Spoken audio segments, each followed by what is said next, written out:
जहाँ तुम भावुच मो पाखे बहुत समय अच्छी तुम पाखे समय थी भाई किंतु तुम माँ बापा पाखे समय ना जे बयस बापा माँ बस खाଇବା କଥା से बयस घंटा घंटा कम कर बयस तुम्हें कम करने कथा से बयस तुम बुली बुली खाऊच तुम कथा बुझीपार न भाई किंतु सत कथा 18 ରୁ 25 ବର୍ଷ ଭିତରେ କିଛି କାମ ନ କଲେ ପରେ କରିପାରିବ ନାହିଁ। ସେଥିପାଇଁ ଏ ବୟସରେ କିଛି ନା କିଛି କାମ କର।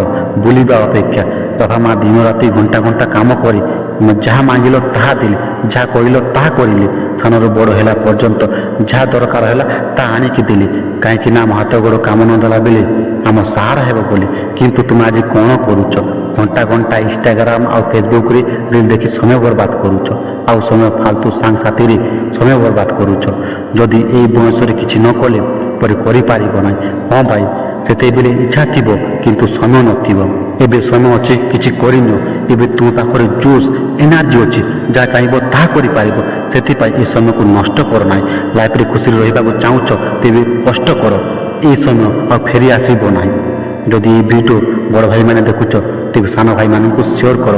ଯଦି এই ଭିଡ଼ିଓ ବାପା ମା ଦେଖୁଛ ତେବେ ନିଜ ପୁଅ ଝିଅକୁ ସେୟାର କର। ଯଦି ତୁମେ ଦେଖୁଛ ଭଲ ଭାବରେ ବୁଝିପାରୁଥିବ। ଯଦି ଭିଡ଼ିଓ ଦେଖିବା ପାଇଁ ବହୁତ ବହୁତ ଧନ୍ୟବାଦ।